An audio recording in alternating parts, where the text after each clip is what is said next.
चलिए, तो valence bond theory हमने देखा, उसके बेसिक पॉइंट्स, उसका सिंपल एक्सप्लेनेशन आपके सामने रखा गया। अब हम आगे बढ़ते हैं, उसी से रिलेटेड जो है यहाँ पर वर्क है वो है रेजोनेंस। क्या है वो? तो मैं आपको आज रेजोनेंस के बारे में बताऊंगा और फॉर्मल चार्ज कैसे निकालते हैं। Resonance, okay. रेजोनेंस जो कंटिन्यू मूवमेंट में होता है उसे रेजोनेंस कहते हैं, लेकिन हर एक का एक स्पेसिफिक डेफिनेशन होता है। तो यहाँ पर केमिस्ट्री में रेजोनेंस का डेफिनेशन क्या है मैं आपको बताता हूँ।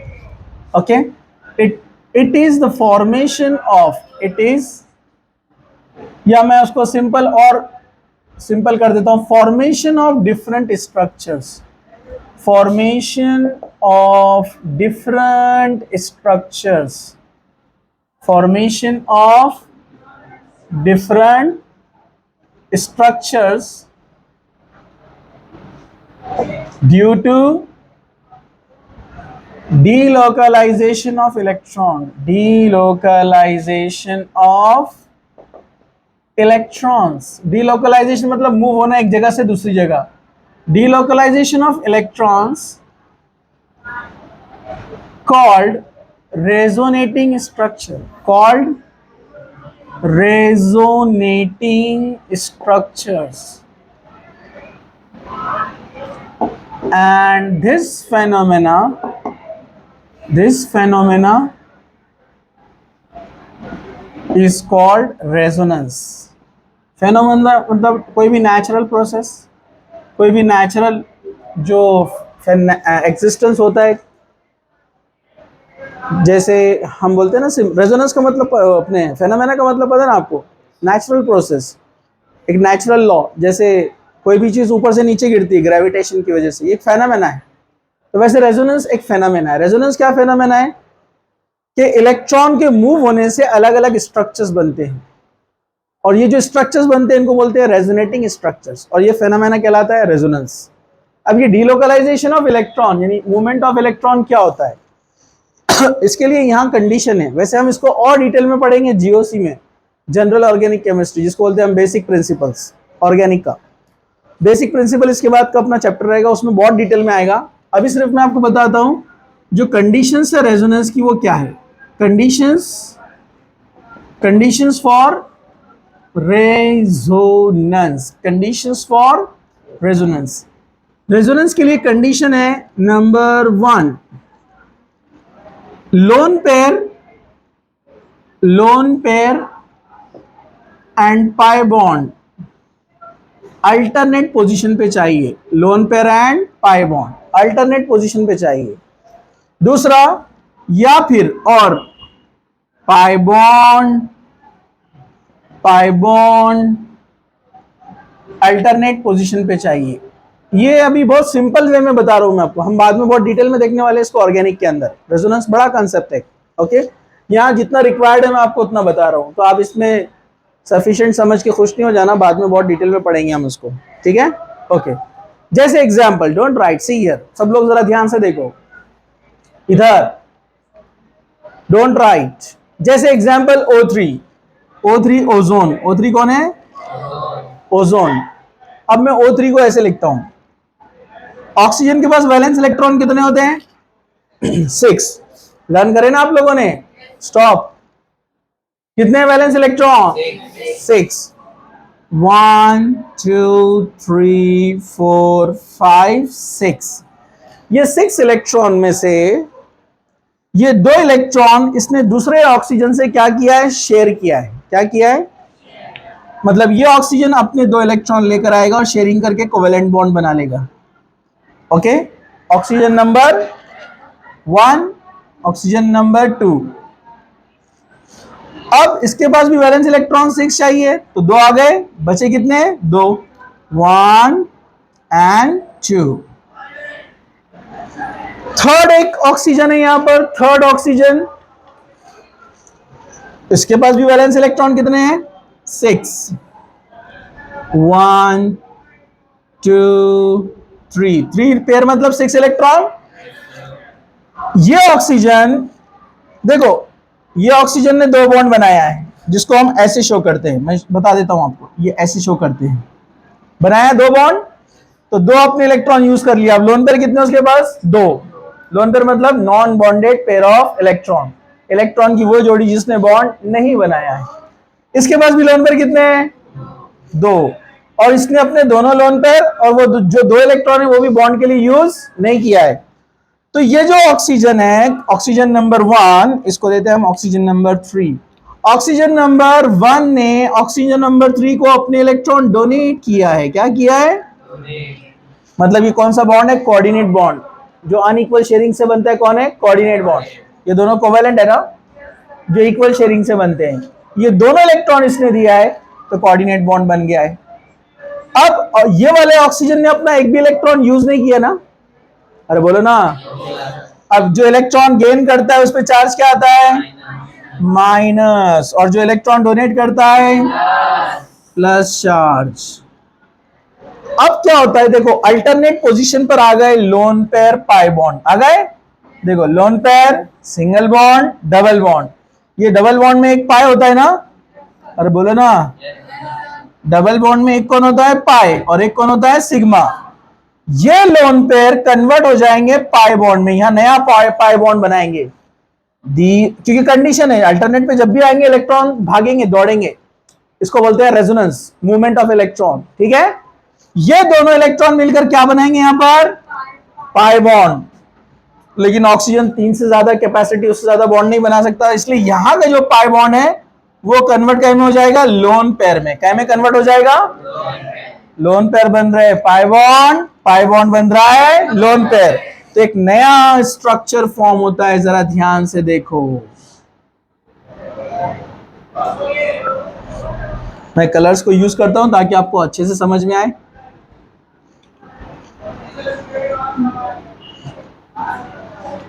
तीन ऑक्सीजन है यहां पर। ओके, अब इसने अपने दो इलेक्ट्रॉन यहां यूज कर लिया पाई बॉन्ड बनाने के लिए। तो अब इसके पास लोन पेयर कितने रह गए? दो। दो लोन पेयर और दो बॉन्ड। इसके पास पहले से कितने लोन पेयर थे? अरे दो लोन पेयर थे ना, दो ही थे ना, लोन पेयर दो ही थे। और ये पाई बॉन्ड वाले यहां पर आ गए दो इलेक्ट्रॉन।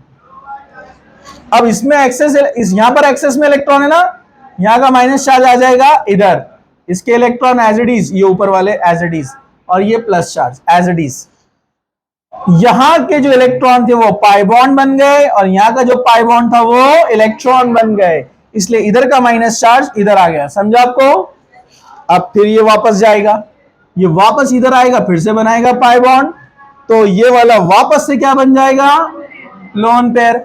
और ये सिलसिला जारी रहेगा, पाई बॉन्ड आते जाते रहेगा नॉन स्टॉप। जिसको सिंगल स्ट्रक्चर में ऐसे शो करते हैं।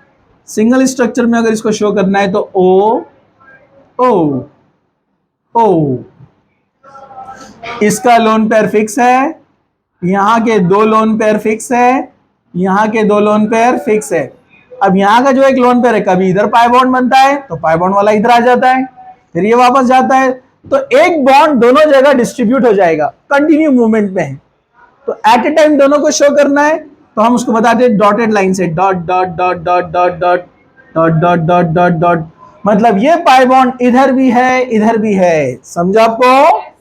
ये पाई बॉन्ड कंटिन्यू मूवमेंट में। हम बोलेंगे यहां पर ये वाला कौन था? Single bond. कौन था ये? और ये वाला कौन था? अरे डबल बॉन्ड ना। ये कौन था? Double bond. ये सिंगल बॉन्ड, ये डबल बॉन्ड। अब यहां पर ये सिंगल बॉन्ड, ये डबल बॉन्ड। अब आधा इधर आधा इधर, तो इसको डेढ़ बॉन्ड बोलेंगे ना अपन। 1.5 बॉन्ड, यानी जिसको बोलते हैं पार्शियल डबल बॉन्ड। क्या बोलते हैं इसको? Partial double bond. Minus charge कभी इधर कभी इधर, कभी इधर कभी इधर, कंटिन्यू मूव हो रहा है। अब एक माइनस चार्ज दोनों को देना है तो क्या बोलना पड़ेगा? Minus half minus half. Two minus कैसे?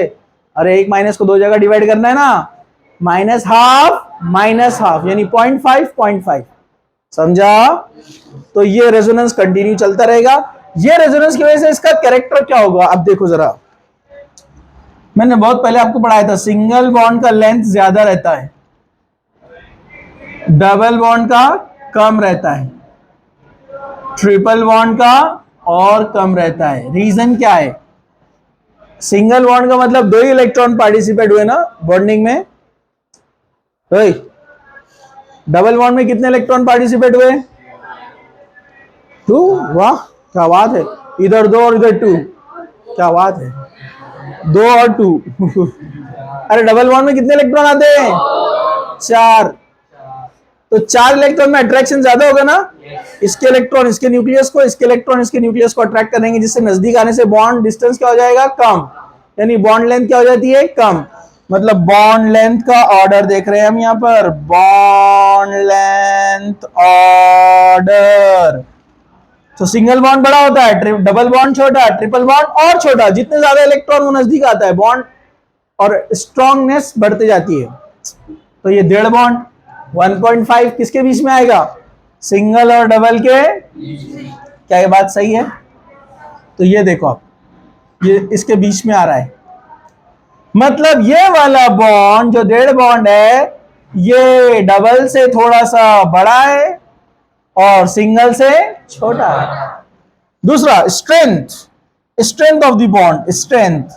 आप मुझे बताओ, ट्रिपल बॉन्ड स्ट्रॉन्ग रहेगा या single bond? Triple bond. Simple सी बात है, उनको भी धक्का दो, कुछ भी नहीं समझेगा। अगर सिर्फ लिखना आपको रहा, मकसद रहा, तो पर्पस रहा, तो समझ में कुछ भी नहीं आता है। ट्रिपल बॉन्ड स्ट्रॉन्ग रहेगा ना? Yes sir. ऑर्डर उल्टा स्ट्रॉन्ग का, triple bond is strongest bond, then double bond, then partial double bond, then single bond weak रहेगा ना, क्योंकि दूर दूर है तो जल्दी ब्रेक हो जाएगा ना, अट्रैक्शन कम है। तो ये आपको ऑर्डर याद रखना है। तो रेजोनेंस की वजह से क्या होता है? स्टेबिलिटी आती है स्ट्रक्चर में। जब इलेक्ट्रॉन कंटिन्यू मूव होते हैं तो एक चार्ज को 2 जगह डिवाइड करना है। एक ही जगह एक चार्ज है तो इफेक्ट ज्यादा रहता है ना, मतलब रिएक्टिविटी ज्यादा। लेकिन वही चार्ज जब डिवाइड हो जाता है तो इफेक्ट कम, मतलब रिएक्टिविटी कम और स्टेबिलिटी ज्यादा। तो जितना ज्यादा रेजोनेंस उतनी स्टेबिलिटी ज्यादा। तो हम बोलेंगे stability is directly proportional to, हाँ, stability directly proportional to resonance. अरे समझा क्या? अरे समझा? जितना रेजोनेंस ज्यादा, जैसे फॉर एग्जांपल एक जगह 200 वोल्ट का करंट है, आपने हाथ लगा दिया, क्या होगा? Hair style change, spice cut free में। अरे समझा क्या? लेकिन उसको 2 जगह डिवाइड कर दिया, 100, फिर आपने हाथ लगाया तो ऐसा करना नहीं है, मैं बता रहा एग्जांपल ऐसे ही। पहले ऐसा मजा नहीं आएगा ना, समझा क्या? पहले ऐसा मजा नहीं आएगा। इफेक्ट कम, जहां इफेक्ट कम रिएक्टिविटी कम, रिएक्टिविटी कम स्टेबिलिटी ज्यादा। तो जितना ज्यादा रेजोनेंस उतनी स्टेबिलिटी ज्यादा। चलो मैं एक और एग्जांपल देता हूं, जरा ध्यान से सब लोग। ये एग्जांपल है अपना CO3 2-, इसका नाम है कार्बोनेट। क्या नाम है इसका? जरा ध्यान से देखो, कार्बोनेट। अरे आवाज कम, इधर देखो। हाँ, कार्बोनेट, कार्बोनेट होता है CO3। क्या होता है? CO3। इसके लोन पेयर 2 इसके पास है, अरे बोलो ना। और इसके 2 इलेक्ट्रॉन उसने शेयरिंग किया है, हो गए 6 इलेक्ट्रॉन ऑक्सीजन के। इसके यहां पर एक, यहां इसने एक भी इलेक्ट्रॉन नहीं लिया है। यहां पर क्या होता है मैं आपको बताता हूं, ये इलेक्ट्रॉन, ये इलेक्ट्रॉन, ये इलेक्ट्रॉन, ये इलेक्ट्रॉन। अब आप सोच रहे होंगे 1 2 3 4 5 6, ये 6 इलेक्ट्रॉन हो गए ऑक्सीजन के। ये कहां से आया? ये इसने छीन कर लाया है। किससे? कैल्शियम से। एग्जाम्पल, किससे छीन कर लाया है? कैल्शियम। ये कोने में बैठा है कैल्शियम 2+ रोते हुए बैठा है, इसके 2 इलेक्ट्रॉन छीन लिए, इसके 2 इलेक्ट्रॉन छीन लिए। किसने? इन्होंने, CO3 ने। तो इसमें +2 आएगा ना, 2 इलेक्ट्रॉन लॉस किया तो चार्ज क्या था? +2। तो एक इलेक्ट्रॉन यहां पर गया। अब दूसरा का आ गया, बताता हूं मैं आपको। 1 2 3 4 5 6 और ये 7। ये इसने इससे छीना, 2 इलेक्ट्रॉन छीन लिए। तो इसने एक इलेक्ट्रॉन एक्सेस में लिया इसलिए माइनस चार्ज, इसने भी एक एक्सेस में लिया इसलिए माइनस। 2 - 2 +, बैलेंस हो गया। हाँ, ये बैकग्राउंड असल में मालूम रहता, बच्चे कंफ्यूज रहते, इसलिए मैंने बेसिक से बताया। हाँ सब लोग फुल कंसंट्रेशन, अभी हटना नहीं बिल्कुल भी, जरा ध्यान से। इसमें रेजोनेंस कैसे चलता है जरा ध्यान से देखो। ये दोनों इलेक्ट्रॉन जाएंगे पाई बॉन्ड बनाने के लिए, तो ये पाई बॉन्ड भाग जाएगा ऊपर, बोलो ना। तो देखो क्या स्ट्रक्चर ऐसे बनेगा, ऊपर आ गए लोन पेयर एक्स्ट्रा, यहां पर क्या बन गया पाई बॉन्ड, और ये 3 पेयर से कितने बच गए, 2 ही पेयर, ये आ गया ना इधर बॉन्ड बनाने के लिए, और ये एज इट इज बरोबर। अब चार्ज ऊपर चल जाएगा, यहां वाला चार्ज ऊपर आ जाएगा, बराबर है ना। चलो नेक्स्ट पॉसिबिलिटी, ये भागेगा इधर तो ये वापस आ जाएगा, तो आपको मिलेगा ये ऐसे स्ट्रक्चर। थोड़ा फास्ट बना देता हूं मैं ऐसे, जरा ध्यान से। एज इट इज और लोन पेयर क्या बन गए पाई बॉन्ड, और ये वापस से पाई बॉन्ड क्या बन गया लोन पेयर, वापस आ गया माइनस चार्ज इधर से हट जाएगा चार्ज क्योंकि इलेक्ट्रॉन गए ना। एक माइनस चार्ज कितनी जगह डिवाइड हो रहा है, सॉरी एक माइनस नहीं, एक आयन पे कितने चार्ज है, 2 माइनस, 2 माइनस को 3 में डिवाइड करना है, ये 2 माइनस है ना, तीनों ऑक्सीजन में डिवाइड करना है। अच्छा किसी एक चीज को 3 में डिवाइड करना है तो फॉर्मूला क्या बनता, एक चीज को 1/3, तो अब 3 में डिवाइड करना है अपने को 2 को 2/3, मतलब अगर इसका रेजोनेंस स्ट्रक्चर बना तो ऐसे बनेगा, देखो O O O, lone pair lone pair lone pair lone pair lone pair lone pair, बाकी इलेक्ट्रॉन घूमने वाले हैं, मतलब एक पाई बॉन्ड को 3 जगह जाना है, एक पाई बॉन्ड को मतलब यहां भी होगा, इधर भी जाएगा, इधर भी जाएगा, एक बॉन्ड 3 जगह डिवाइड हो गया। जैसे यहां पर एक बॉन्ड 2 जगह डिवाइड हुआ ना, तो ये 1 और 1.5 बना था ना, तो ये 1 को छोड़कर ये एक कितना रहेगा 3 में डिवाइड करे तो 3.33, कितना रहेगा, ये डॉट लाइन का मतलब क्या है 3.33, ये भी 3. अरे नहीं ना, ये नहीं ना 0.33, ये भी कितना रहेगा 0.33, ये भी 0.33, कितना बनेगा 0.99, मतलब इक्वल टू 1, मतलब एक को 3 में डिवाइड करने के बाद तो कितना मिलता है 0.33, समझा। मतलब पूरे इस पार्शियल डबल बॉन्ड का मतलब क्या हो गया 1.3, ये बॉन्ड कितना वैल्यू है 1.3, इधर देखो यहां किधर आएगा single bond, partial double bond और double bond, partial double bond यहां आएगा ना, अगर ये 1.5 है तो वो किधर आएगा 1.3 इधर, समझा आपको। हाँ, और चार्ज कितना आएगा -2/3 -2/3 -2/3 हर जगह, समझा। एक बॉन्ड 3 जगह घूम रहा है तो उसका वैल्यू कम हो गया, चार्ज कम हो गया, -2/3 चार्ज हो गया, मतलब बहुत कम, नीचे का वैल्यू बढ़ा तो कम वैल्यू कम होती जाती ना, न्यूमरेटर डिनोमिनेटर बढ़ा तो क्या होता है वैल्यू कम होती ना, तो चार्ज कम हो गया इसलिए स्टेबिलिटी बढ़ गई, इसलिए CO3 कार्बोनेट आयन स्टेबल होता है।